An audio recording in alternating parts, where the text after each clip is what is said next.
Estamos en el Sermón del Monte, continuamos, estamos terminando el capítulo 6, queda un capítulo más, el capítulo 7. Y como la semana pasada expliqué, este texto es bastante extenso, lo he dividido en dos. La semana pasada vimos la primera parte, ¿recuerdan? Hoy vamos a ver la segunda parte. Mateo capítulo 6, versículo 25 al 34. Dice así la palabra de Dios, va a aparecer en la pantalla.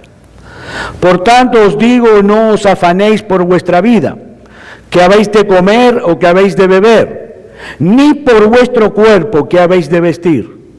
¿No es la vida más que el alimento y el cuerpo más que el vestido? Mirad las aves del cielo, que no siembran, ni ciegan, ni recogen en graneros, y vuestro Padre Celestial las alimenta. ¿No valéis vosotros mucho más que ellas? ¿Y quién de vosotros podrá, por mucho que se afane, añadir a su estatura un codo? Y por el vestido, ¿por qué os afanáis? Considerad los lirios del campo, como crecen, ni trabajan, ni hilan, pero os digo que ni aun Salomón, con toda su gloria, se vistió así como uno de ellos. Y si la hierba del campo, que hoy es y mañana se echa en el horno, Dios la viste así, ¿no hará mucho más a vosotros, hombres de poca fe? No os afanéis, pues, diciendo, ¿qué comeremos, o qué beberemos, o qué vestiremos? Porque los gentiles buscan todas estas cosas. Pero vuestro Padre Celestial sabe que tenéis necesidad de todas estas cosas. Mas buscad primeramente el reino de Dios y su justicia, y todas estas cosas os serán añadidas. Así que no os afanéis por el día de mañana, porque el día de mañana traerá su afán. Basta a cada día su propio mal. Como decíamos recién, vamos a hacer un breve repaso. La semana pasada hemos visto qué es el afán y la ansiedad. En primer lugar, hemos visto que hay una conexión muy estrecha entre el afán y la codicia. ¿Recuerdan? Decíamos que la codicia, el afán, no es algo más que la codicia en germen. Que inmediatamente aparece el afán, detrás viene la codicia. Hay una estrecha relación entre una y otra. Luego vimos ese mandato autoritativo de Cristo a sus discípulos de no afanarse ni siquiera por aquellas cosas que son necesarias para nuestra preservación y la protección de nuestras vidas. Y finalmente vimos la semana pasada cuáles eran las causas que generan en nosotros afán y ansiedad. ¿Recuerdan? Dos causas eran. Pero aún nos resta tocar un tema, hermanos, y es el tema que vamos a tocar hoy para finalizar este capítulo y este pasaje. Y es el remedio divino que nosotros debemos aplicar en nuestras vidas para vencer el afán y la ansiedad. Hoy vamos a ver cuál es el remedio que Dios nos da en este texto para librarnos del afán y la ansiedad. Ya sabemos, y quiero que esto quede bien claro porque es importante para nuestras vidas espirituales, que el afanarnos por las cosas comunes de esta vida es un pecado. No solo porque Cristo lo ha prohibido muy claramente en este texto, lo repite muchas veces, no os afanéis, sino que también, lo vimos la semana pasada, el afán es una afrenta o contra la bondad de Dios, o contra la sabiduría de Dios, o contra el poder de Dios. Una de las tres cosas. En palabras más sencillas, Cristo prohíbe aquí que un verdadero cristiano, un verdadero hijo de Dios, se afane por las cosas de este mundo. La pregunta que surge, obviamente, al escuchar todo esto es, ¿cómo puedo yo librarme del afán y de la ansiedad cuando tengo un montón de cuentas que pagar y la plata no me alcanza? Cuando tengo muchas deudas de que ocuparme, cuando tengo a mi lado un esposo o una esposa inconverso que me trata muy mal y me hace la vida imposible. Cuando me veo sumergido en un pozo depresivo, en un pozo muy profundo, ¿qué puedo hacer? Bueno, nuestro Señor Jesucristo nos da la respuesta en este texto. Por eso es importante escuchar bien este mensaje. Y si nosotros tomamos en consideración que nuestro Señor Jesucristo, nuestro bendito Salvador, es el creador de nuestras almas y de nuestras vidas, entendemos que Él conoce nuestra constitución como no la conoce nadie, porque Él no creó. Debemos llegar a la conclusión, entonces, que nosotros no tenemos necesidad de mirar para cualquier otro lado. Nosotros no necesitamos de ansiolíticos, o consultar a expertos, o a psiquiatras, o a psicólogos. Nosotros no necesitamos especialistas si somos cristianos, aunque sí, ojo, debo reconocer que en ciertas ocasiones se producen algunos desórdenes físicos de nuestro organismo, ciertos desbalances químicos en nuestro organismo, en nuestro cerebro, en nuestro físico, que podrían generar un estado ansioso. Y si es así, indudablemente debemos recurrir a un médico, porque requiere de un tratamiento específico, porque es un problema físico. Eso no puede tratarlo un pastor, eso no puede tratarlo un consejero. Pero mis hermanos, si la ansiedad es producto por un mal manejo de las presiones de esta vida, y no es un problema físico u orgánico, sino de que estamos desenfocados, tú no necesitas más remedio que el que encontramos en este texto de la palabra de Dios. No hace falta más nada. Y he aquí, en palabras simples y llanas, el remedio para la ansiedad. Y hay dos cosas que nosotros encontramos en este pasaje que nos va a ayudar a manejar las presiones que tiene esta vida diaria, de tal manera que no lleguen a convertirse en una ansiedad opresora. ¿Cómo podemos nosotros librarnos del afán y la ansiedad? Bueno, en primer lugar, los dos puntos son importantes, preste atención, porque es comúnmente lo que nos pasa a muchos cristianos.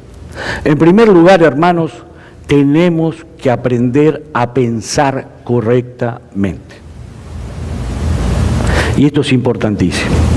Tenemos que aprender a pensar correctamente. Tenemos que tener una visión teocéntrica de la vida y no mundana. Teocéntrica. Todo cuanto el Señor Jesucristo nos enseña en los versículos 25 al 32 puede ser resumido en este breve encabezado: debemos pensar correctamente. No como nos parece o como nos enseñaron, correctamente si somos cristianos.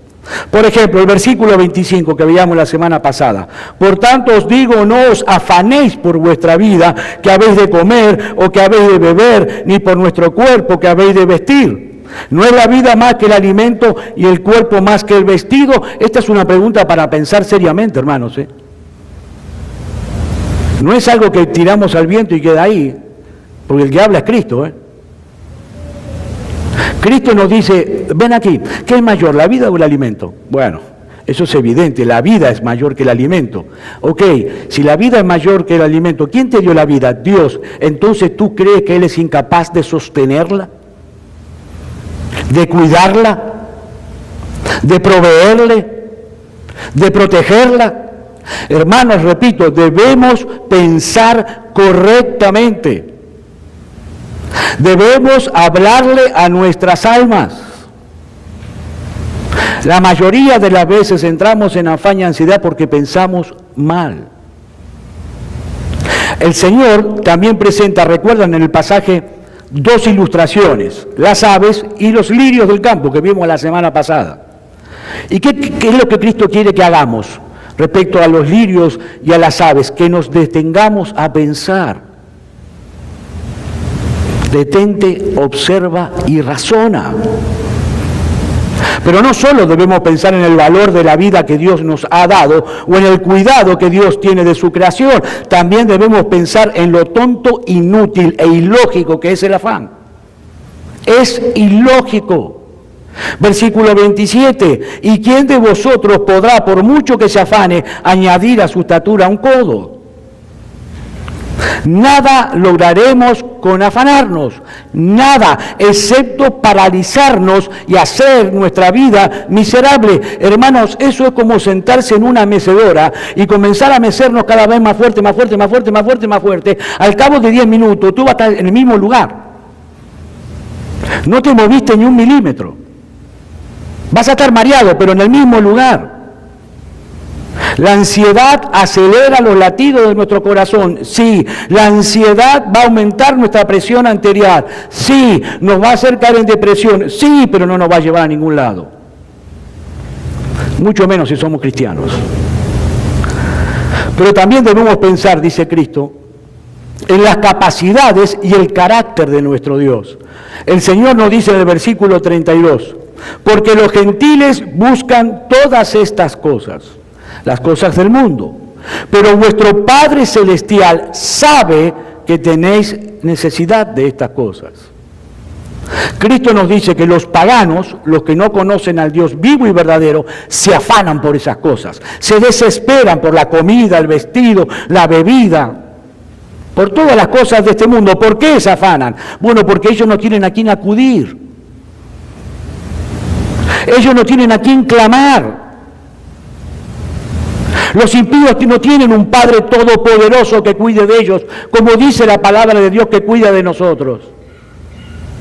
¿Qué dice Cristo? Pero vuestro Padre Celestial sabe. Y hermanos, el énfasis de todo el versículo está en esa palabra sabe. Mi querido hermano, mi querida hermana, tu Padre Celestial sabe exactamente lo que tú necesitas, cómo lo necesitas y cuándo lo necesitas. No lo que tú quieres, lo que tú necesitas. Y te lo va a dar. Eso es lo que el Señor dice en el Padre Nuestro. ¿Recuerdan el Padre Nuestro? Mateo capítulo 6, versículos 7 y 8. Cuando habla de la oración. Y orando, no uséis vanas repeticiones como los gentiles, que piensan que por su palabrería serán oídos. No os hagáis pues semejantes a ellos. ¿Por qué? Porque vuestro Padre sabe de qué cosas tenéis necesidad antes que vosotros se las pidan. Antes, hermano, no he encontrado una sola razón para encontrar un cristiano afanado. Y mire que he buscado, no hay una razón. Y me duele mucho cuando yo me encuentro con un cristiano y le pregunto, hermano, ¿cómo está? Aquí, pastor, en la luchita. No, hermano, tú no estás en la luchita. Si tú eres hijo de Dios y discípulo de Cristo, tú eres más que vencedor en aquel que nos amó. ¿Cuál es la respuesta de un verdadero cristiano? Aquí estoy, pastor, bendecido. Bendecido por demás. Hermanos, lo primero que Satanás hace para llevarnos a la ansiedad es convencernos de que tenemos necesidades urgentes que no podemos cubrir para estar ansiosos. Pero saben una cosa, si Dios es nuestro amparo y nuestra fortaleza, como dice el salmista, entonces no hay razón para estar en ansiedad. No hay ninguna razón. Hermanos, no es un ansiolítico o un antidepresivo lo que nosotros necesitamos. ¿Saben qué es lo que necesitamos? Pensar correctamente. Ver la vida como debe ser vista para un hijo de Dios. Salmo 42, versículo 5. ¿Por qué te abates, oh alma mía, y te turbas dentro de mí? Escuchen bien, espera en Dios, porque aún he de alabarle, salvación mía y Dios mío. Hermanos, debemos tener una visión teocéntrica de pensar. Y pastor, ¿qué es una visión teocéntrica? Muy simple. Antes de mirar las cosas de este mundo, las cuentas, los problemas, las dificultades, primero miro hacia arriba y veo a Dios sentado en su trono, reinando sobre todo el universo, sosteniendo todo lo que existe con el poder de su palabra. Y una vez que he visto a mi Padre y a mi Dios sentado en su trono, gobernando, recién ahí miro todo lo demás, desde esa perspectiva, desde la perspectiva de Dios. Hermanos, repito, si queremos librarnos del afán y la ansiedad, debemos aprender a pensar correctamente. Eso fue lo que hizo Asaf en el Salmo 73. Asaf, en el Salmo 73, se desenfocó, perdió la perspectiva. Dejó de tener una visión teocéntrica de la vida y empezó a verlo mundanamente, como los mundanos. ¿Y qué vio Asaf cuando miró la vida de esa manera? Vio a los justos sufriendo y a los impíos prosperando. ¿Y qué dijo Asaf en los versículos 12 y 14? He aquí, estos impíos, sin ser turbados del mundo, alcanzaron riquezas. Verdaderamente en vano he limpiado mi corazón y lavado mis manos en inocencia, pues he sido azotado todo el día y castigado todas las mañanas. Hermanos, ¿cuántas veces nosotros no hemos visto la vida como la ve Asaf? ¿De qué sirve leer la Biblia y orar todos los días, de ir a la iglesia si me va todo mal? Si sigo teniendo los mismos problemas, ¿de qué sirve tanto estudio de la Biblia y ir a la iglesia todos los domingos con los hermosos días que hace para ir a la playa, si los problemas no desaparecen? Así veía Asaf la vida. Ahora, ¿qué hizo Asaf? ¿Se tomó un ansiolítico? ¿Fue a un psiquiatra para que le dé un antidepresivo o se fue de vacaciones? Porque hay mucha gente que cree que cambiando de lugar se terminan los problemas. Si yo tuviera 3 semanas para irme a una isla del Caribe, estoy seguro que todos los problemas desaparecerían. No, tengo mala noticia para ti, hermano. Cuando tú vuelvas, los problemas van a ser peores porque los dejaste. El cambiar de lugar no cambian los problemas. ¿Qué hizo Asaf? Lo que nosotros debemos hacer. Versículo 17. Hasta que entrando en el santuario de Dios, comprendí el fin de ellos. Clarito. ¿Y qué pasó cuando Asaf entró al santuario de Dios y comenzó a pensar teocéntricamente, centrado en Dios? Versículos 21 al 26. Se llenó de amargura mi alma y en mi corazón sentía punzadas. Tan torpe era yo que no entendía. Era como una bestia delante de ti. Escucha ahora, con todo, yo siempre estuve contigo, me tomaste de la mano derecha, me has guiado según tu consejo, y después me recibirás en gloria. ¿A quién tengo yo en los cielos sino a ti? Y fuera de ti, nada deseo en la tierra. Mi carne y mi corazón desfallecen, mas la roca de mi corazón y mi porción es Dios para siempre. ¿Entienden? Eso es tener una visión teocéntrica de la vida. Sí, es verdad, mi carne y mi corazón desfallecen, por supuesto, pero la roca de mi corazón y mi porción es Dios para siempre. Eso es una visión teocéntrica, hermanos, repito, debemos aprender a pensar, y ese es un problema que atañe a la gran mayoría de los cristianos. He gastado mi garganta, gente, explicándoselo. Mira a Dios, no mires los problemas. El que está en ti es más grande que el que está en el mundo. Mira a Dios, piensa como Dios. ¿Cómo hago, pastor, para pensar como Dios? Lee y estudia su palabra. Es el único lugar donde Él se manifiesta abiertamente, en la Biblia. Lee la Biblia. Voy a buscar en la concordancia qué dice Dios acerca del matrimonio. Y lo que Dios dice acerca del matrimonio es lo que yo voy a hacer en mi matrimonio. Eso es tener una visión teocéntrica de la vida. Te puedo asegurar que el afán y la ansiedad desaparecen de tu vida para siempre. ¿Por qué? Porque Él no lo va a permitir.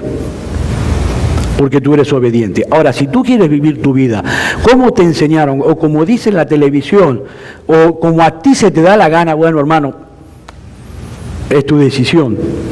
El resultado, te puedo asegurar, no va a ser el mismo. Si lo que decimos aquí cada domingo, a ti tú entras por aquí y te sale por aquí, tú estás en serios problemas. Serios problemas. Porque tu vida es un desastre, no necesito preguntártelo. Tu vida es un desastre. Ahora bien, pero no solamente debemos pensar correctamente, dice el Señor, y eso también es muy importante, porque es otro problema común de los cristianos. Debemos poner en orden nuestras prioridades. Versículo 33, mas buscad primeramente el reino de Dios y su justicia, y todas estas cosas os serán añadidas. En este texto es evidente que el Señor está haciendo un contraste entre lo que Él ha hablado en los versículos 31 y 32 acerca de los gentiles, de las cosas que buscan los gentiles y las que debemos buscar nosotros. No olviden que los gentiles son gente que no conocen a Dios.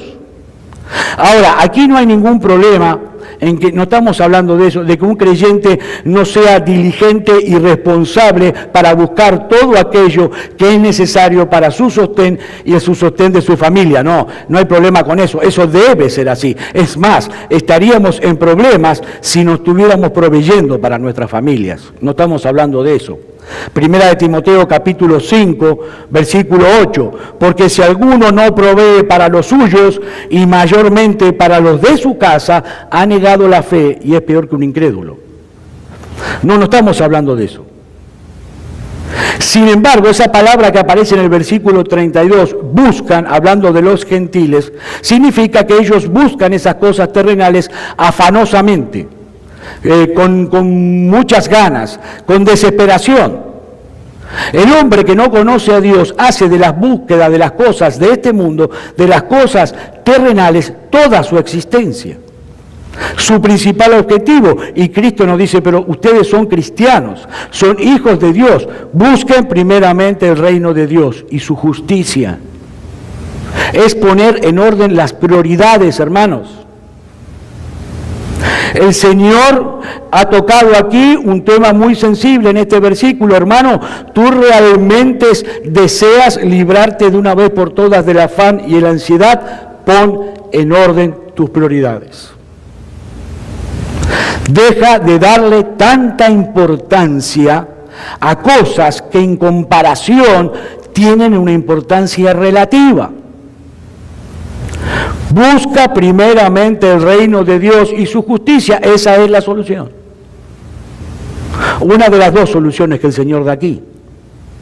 Hermano, no importa cuánto tiempo tú medites en las aves y en los lirios, si nosotros damos un valor equivocado, si nosotros le damos un valor excesivo a las cosas de este mundo por encima de las cosas eternas, nuestro corazón indudablemente se va a cargar de ansiedad.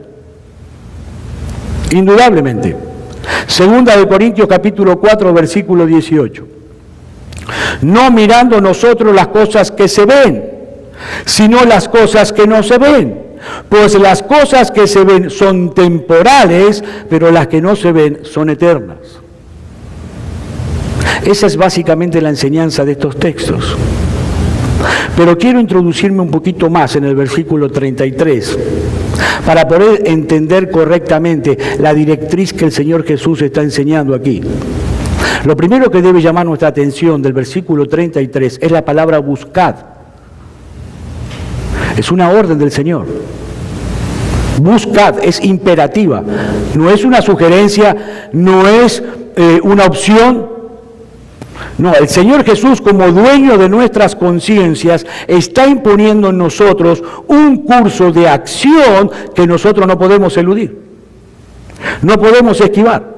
Es una orden del Señor, buscad. Nosotros debemos buscar.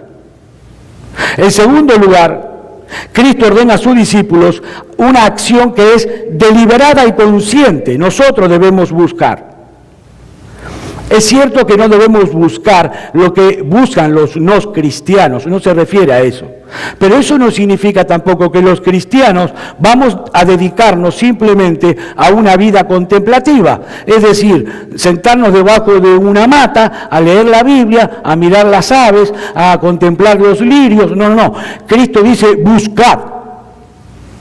Debemos buscar, implica una actividad que nos absorbe, una actividad a la cual debemos estar abocados por entero. Y para que no quede duda que debe ser lo que más debemos buscar, el Señor agrega una segunda palabra, buscad primeramente. Dándole prioridad al reino de Dios y su justicia en nuestra vida. En tercer lugar, el Señor nos revela cuál ha de ser el foco principal de nuestra preocupación en este paso por la tierra. No es el trabajo, ni nuestra familia, ni nuestra casa, el reino de Dios y su justicia. Esa debe ser nuestra preocupación principal. Y en el reino de Dios las cosas importantes no se ven, son intangibles, a diferencia del mundo terrenal, donde lo importante son las cosas tangibles, las que podemos ver y podemos palpar. Ahora, ¿qué es el reino de Dios que debemos buscar? Bueno, en palabras sencillas, el reino de Dios es esa esfera en la que Dios ejerce su gobierno de gracia. Dios ejerce gobierno en todo el universo. Dios es soberano, es el Señor de todo lo que existe, pero hay una esfera de los cristianos, de sus hijos, del pueblo de Dios, donde Dios ejerce allí su gobierno de gracia. Ese es el reino de Dios. Eso es lo que debemos buscar. Es el mismo reino del cual habla Pablo en Colosenses capítulo 1, versículo 13, el cual nos ha librado de la potestad de las tinieblas y trasladado al reino de su amado Hijo. Debemos buscar ese reino, en el reino en el cual Dios gobierna con su gracia. Pero agrega algo más, Cristo aquí. Dice, buscad el reino de Dios y agrega, y su justicia. Y cuando la Biblia habla de justicia, hermanos, lo hace en dos sentidos. O se refiere a la justicia de Dios imputada, o se refiere a la justicia de Dios impartida. Bueno, pastor, ahora sí que me la puso difícil. ¿Qué es eso de la justicia imputada y la justicia impartida? Es simple. Cuando hablamos de la justicia de Dios imputada, que es imputar, nos referimos al hecho de que Dios ha puesto en la cuenta del creyente en el cielo la justicia perfecta de Cristo. Y todo eso por medio de la fe. ¿Sí? Esa es la justicia imputada. Amigo que nos acompañas hoy, escucha la buena noticia del Evangelio. Cuando el pecador deposita toda su confianza y su fe solamente en Cristo, todos sus pecados son inmediatamente perdonados y la justicia perfecta de Cristo es puesta en nuestra cuenta. Eso es justicia imputada. Dios nos imputa la justicia de Cristo, pero no es de eso que Cristo habla aquí. Cristo está hablando de la justicia impartida. ¿Y qué es la justicia impartida? Bueno, la justicia impartida, hermanos, es la nueva capacidad que Dios imparte al creyente a través del Espíritu Santo y que le permite vivir una vida santa. Esa es la justicia impartida. Esa nueva capacidad viene en la regeneración. Ahora, claro está, si no hay justicia imputada, no puede haber justicia impartida, ¿no? O sea, en palabras más sencillas, primero somos justificados y después somos santificados.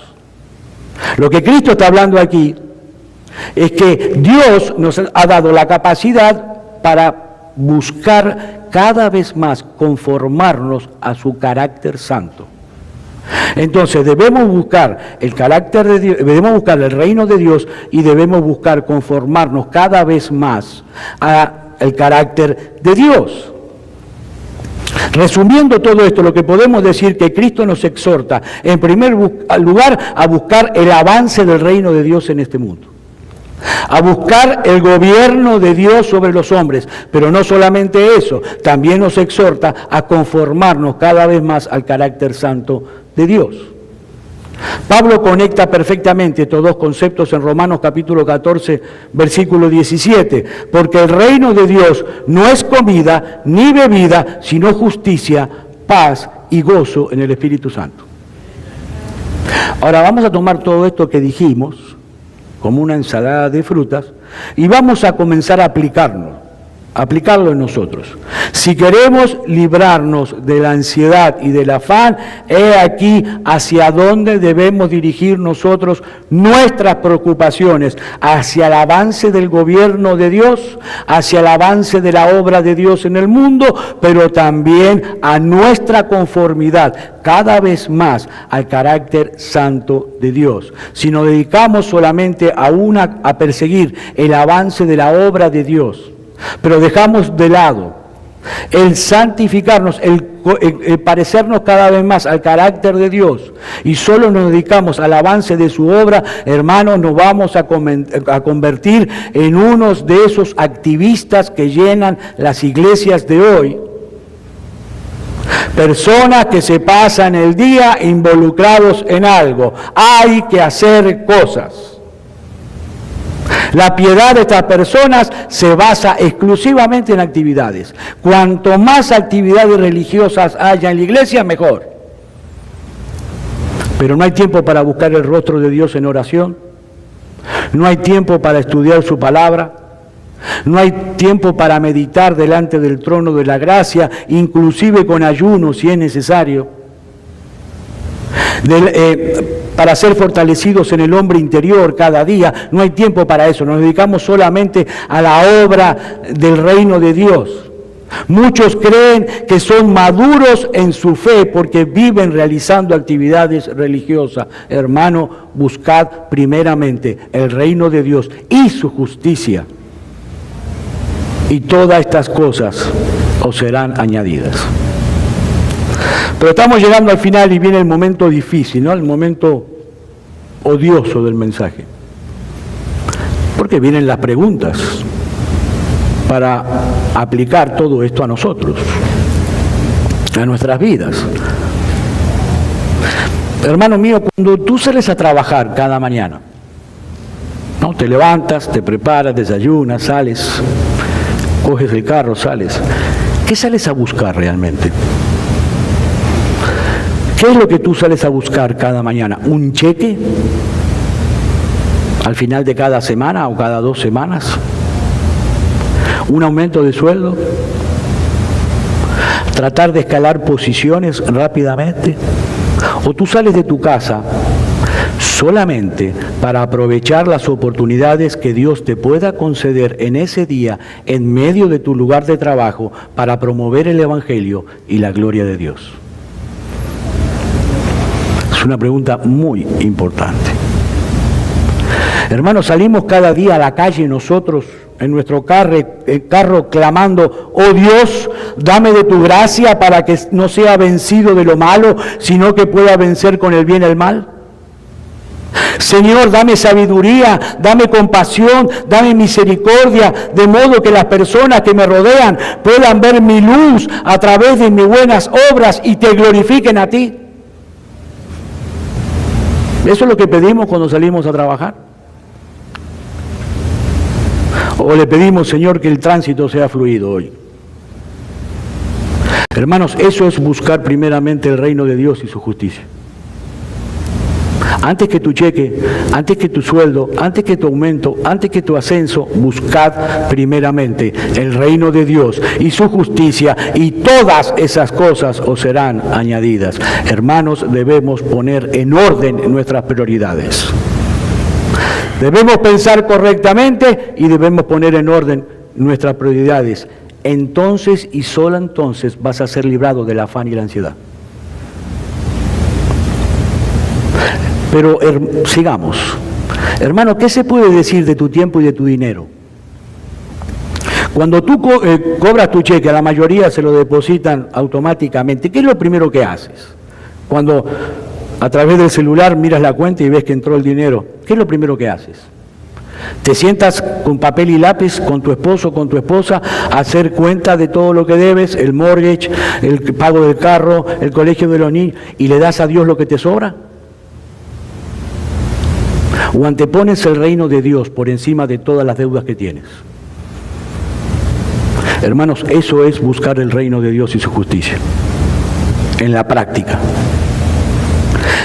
Cuando tú piensas en tus hijos, ¿cuál es tu preocupación principal? Cuando piensas en tus hijos. Bueno, pastor, últimamente mi preocupación principal es que yo abro el closet de mi hijo y veo que no tiene los zapatos ni la ropa suficiente y no sé dónde voy a sacar el dinero para comprarlo. O no puedo suplirle eso, pero me gustaría que vaya a los mejores colegios y que tengan muchos diplomas y tengan mucho éxito. Eso está bien, muy bien. Un padre debe pensar continuamente en la provisión de su familia, en la educación de sus hijos, pero te vuelvo a preguntar porque no me entendiste la pregunta. ¿Esa es tu preocupación principal respecto de tus hijos? ¿Es eso lo que te preocupa respecto al futuro de tus hijos, mis queridos hermanos? Nuestra principal preocupación con respecto a nuestros hijos, si realmente somos cristianos, hijos de Dios, no es que podamos suplirles ropa o alimento o zapato o una buena educación que tenga muchos diplomas. ¿Saben por qué? Porque al final todo eso, los diplomas, la ropa, los zapatos, no van a servir de nada si nosotros tenemos que pasar por la terrible pena de ver a nuestros hijos descender al infierno por toda la eternidad porque murieron en su pecado. Todo eso es basura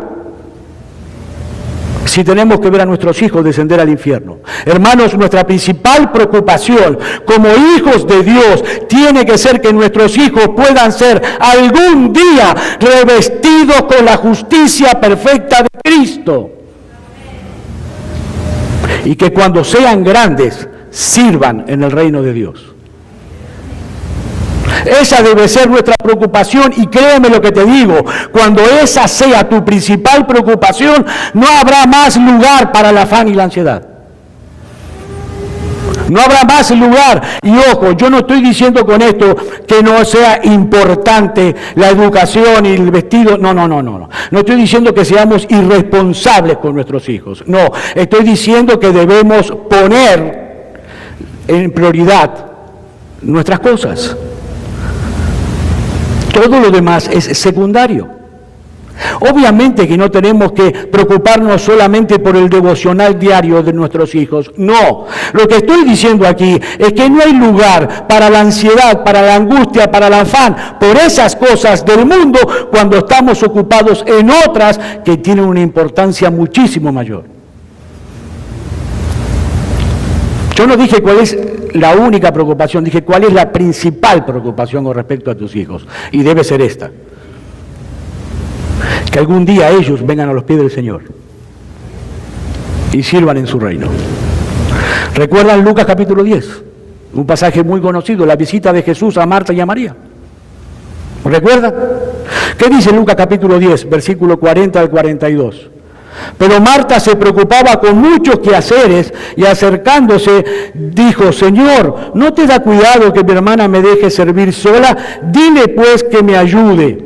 Mire lo que le responde Jesús: Marta, Marta, afanada y turbada estás con muchas cosas. Escuchen bien esta frase: pero solo una cosa es necesaria.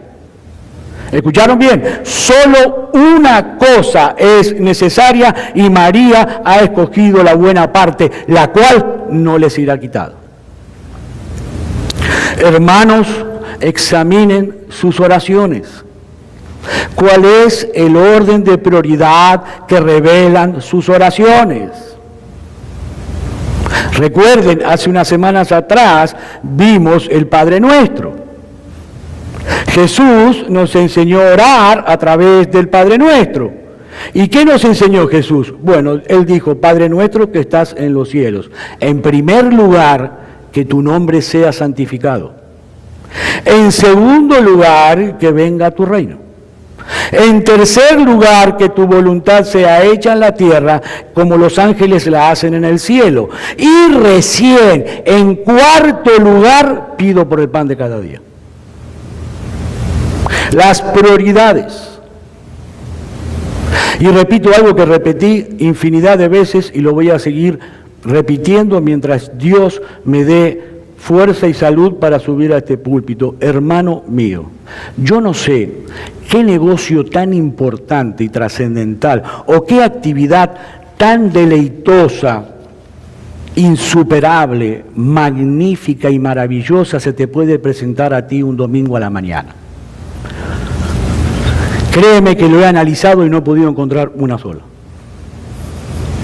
¿O qué cita tan impostergable puedes llegar a tener tú un domingo a la mañana? Pero déjame decirte algo que te quede bien claro. Ese es el día que el Señor, tu Dios, ha escogido para poner el reino de Dios y su justicia en el lugar que realmente se merecen, el primero.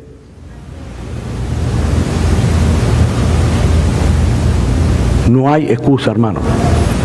Tú me puedes contar a mí lo que tú quieras, no hay excusa. Venir aquí cada domingo a escuchar la palabra de Dios es una forma práctica de poner primero el reino de Dios y su justicia en mi vida.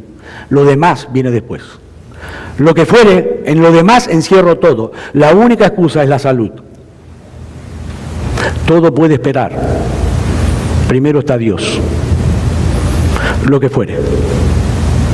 Hermanos, es mi oración que quiera el Señor aplicar hoy, esta mañana, entre nosotros, su palabra con poder, para que todos podamos comenzar a pensar correctamente, de una vez por todas. Tener un cristianismo maduro y firme, con una visión teocéntrica de la vida,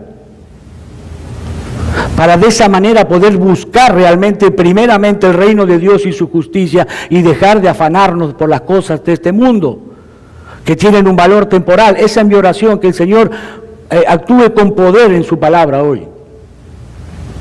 Como también es mi oración que el Espíritu Santo pueda convencer hoy aquí a muchos de pecado, y que puedan venir a Cristo pidiendo perdón por sus pecados, con un corazón contrito y humillado delante del trono de la gracia, confiando únicamente en la obra de redención llevada a cabo en la cruz del Calvario por nuestro Señor Jesucristo, clamando por misericordia. Hermanos, dice la Escritura que nuestro bendito y glorioso Salvador es amplio para perdonar.